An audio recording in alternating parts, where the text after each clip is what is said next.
Para mais conteúdos como este, faça a sua doação no pixborborema@gmail.com ou no QR Code que está aqui na tela. Ajude o Instituto Borborema a continuar a produzir conteúdos gratuitos no YouTube.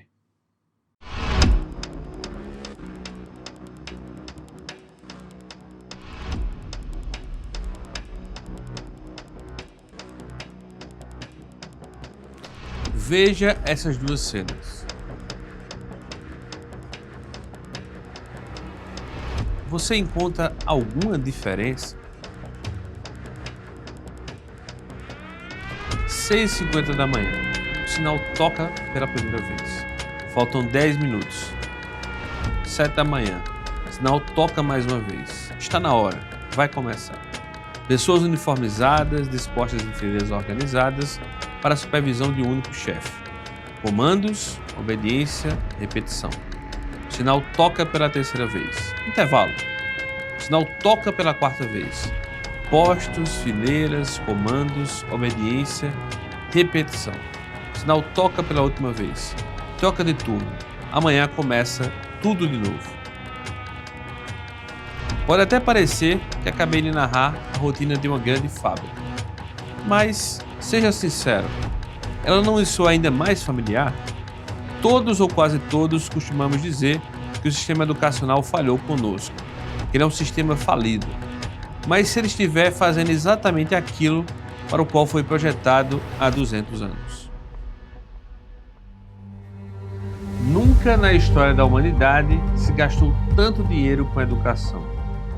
Temos a geração mais escolarizada de todos os tempos. O número de bacharéis, professores licenciados e diplomas emitidos explodiu nas últimas décadas. E, no entanto, eu te pergunto, onde toda essa escolarização se reflete na nossa sociedade? Ao mesmo tempo em que os diplomas se multiplicam, o vocabulário médio brasileiro despenca. A capacidade de interpretar um texto complexo, não apenas decodificar sílabas e ler palavras, mas captar ironia, o subtexto, a lógica, tornou-se uma habilidade quase extinta. O efeito Flynn, a tendência de aumento do QI ao longo das gerações, começou a se inverter em vários países desenvolvidos a partir dos anos 90. E, pela primeira vez na história recente, os filhos podem ser cognitivamente menos capazes do que os pais. Como explicar que, com esse investimento recorde e acesso universal, estejamos produzindo resultados cognitivos piores do que escolas rurais do século XIX que operavam com quadro negro e giz? Como é possível que tenhamos mais escolas do que nunca, mas pareçamos cada vez menos educados? A resposta não é tão simples. Nesse vídeo vamos investigar a origem do modelo educacional escolar moderno e descobrir se em algum momento ele teve mesmo a intenção de nos educar.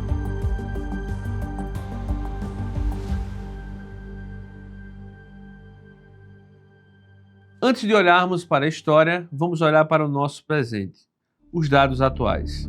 Segundo o indicador de analfabetismo funcional, do INAF, apenas uma parcela minúscula de 10% da população brasileira era considerada proficiente em 2024. A cada 10 brasileiros, 9 não conseguem ler um texto longo, comparar opiniões divergentes e realizar inferências complexas. Isso significa que a grande maioria das pessoas consegue ler um bilhete simples, um post de rede social, mas escorrega diante de um editorial de jornal ou de um parágrafo de um livro. Mas o dado mais assustador aparece quando filtramos apenas as pessoas com ensino superior. Entre os brasileiros que ostentam um diploma universitário, apenas 34% são plenamente proficientes. Se compararmos os exames de admissão para o ensino médio de 1900, que exigiam latim, história grega e lógica, com as provas de hoje, a queda no nível de exigência é vertiginosa. O aluno médio de 14 anos do século XIX tem um repertório intelectual superior ao de muitos universitários do século XXI. Isso nos obriga a fazer uma pergunta. Se a escola moderna não está entregando educação, se não está entregando inteligência, o que ela está entregando? Afinal, se uma fábrica de carros entregasse 90% dos seus veículos com defeito nos freios, ela seria fechada imediatamente. Por que aceitamos isso na escola? A resposta está na engenharia original do sistema. Para entender isso, precisamos voltar no tempo, não para a Grécia Antiga, mas para a Prússia do século XVIII.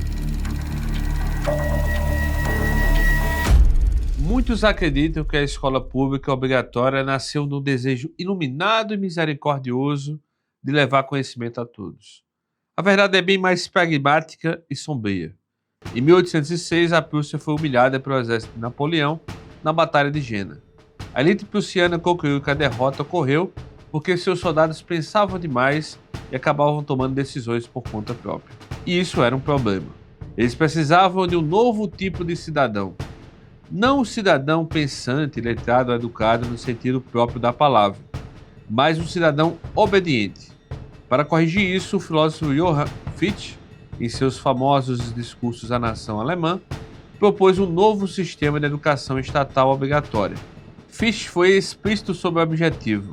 Ele escreveu: a educação deve visar destruir o livre-arbítrio, de modo que, após ter sido assim educado, o aluno seja incapaz, pelo resto da vida, de pensar ou agir de modo diferente daquele que seus mestres desejam.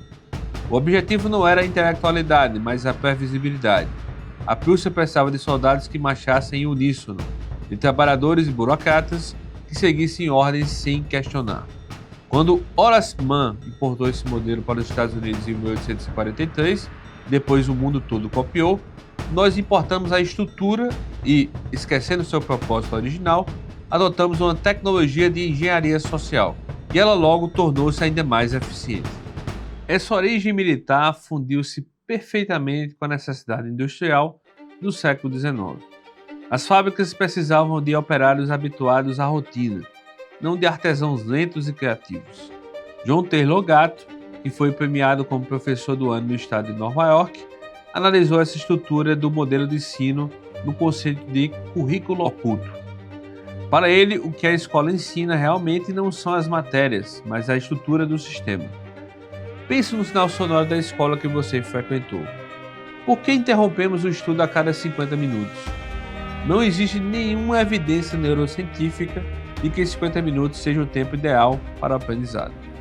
Pelo contrário, o aprendizado profundo exige um estado de fluxo, que leva tempo para ser construído. O sinal ensina uma lição subliminar. Não importa o que você esteja pensando ou criando agora. Quando o tempo acabar, você deve parar e mudar de tarefa. Nenhum assunto vale a pena ser aprofundado se o horário acabou. Ele treina a criança para interromper seu pensamento ao comando de uma autoridade externa. Isso destrói a capacidade de atenção profunda e prepara essa criança para uma vida de trabalho fragmentado, de obediência burocrática e, mais profundamente, ideológica.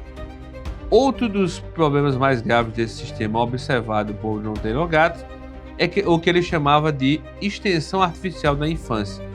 Historicamente, aos 13 ou 14 anos, o jovem já era considerado um adulto em formação. Ele aprendia um ofício, convivia com outros adultos, assumia responsabilidades reais. A escola moderna isolou as crianças em grupos da mesma idade. Um jovem de 15 anos hoje convive apenas com outros jovens de 15 anos, isolados da realidade do mundo adulto.